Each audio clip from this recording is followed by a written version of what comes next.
a console or a gamer PC? This debate has always existed in the gaming world, and I can say with complete certainty that I know the answer. Thanks to your support, I have a PC and an Xbox Series S.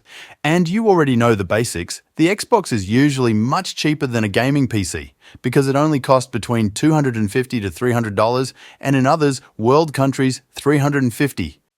Currently, we will not get a PC for that price that performs the same in gaming. However, for this video, I built a PC for $500 so that it would not go so far beyond the $350 of the Xbox.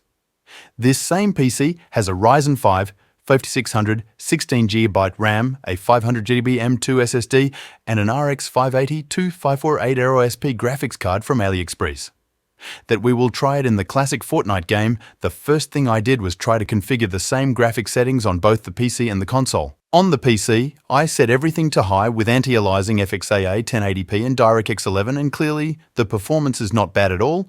We managed to have between 60 to 70 FPS maximum, but with minimums at 40 FPS. Let's be realistic. The performance of the PC is very far from that of the Xbox because in the same graphic configuration, or I would even dare to say that the Xbox is superior. We have 120 FPS most of the time. At some point it can drop to 100, but the truth is that in the Series S we have much more stable FPS. The biggest advantage that the PC has in this field is being able to modify the graphic settings, because if we put the performance mode on, the FPS fly, reaching more than 200 in different parts of the map. And here I ask you, do you prefer fluidity with a graphic quality that is not very good? Or very good graphic quality and decent performance? Leave it to me in the comments. At least in Fortnite, this debate is a bit out of place. However, whenever I talk about PC versus console, I always hear that Valorant, CSGO, or League of Legends are not available on console, which is true.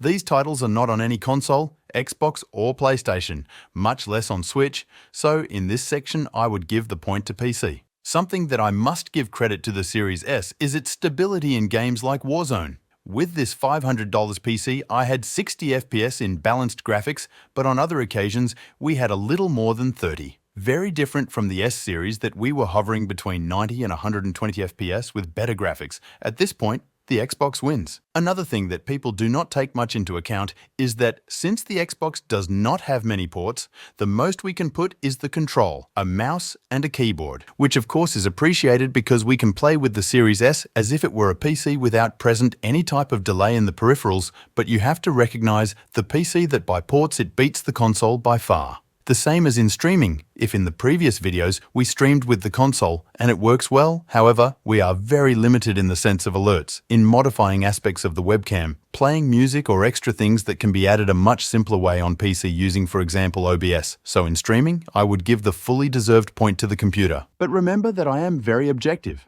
And what I do recognize in Series S is that when we streamed performance, it did not drop practically at all. We were always at 120 FPS.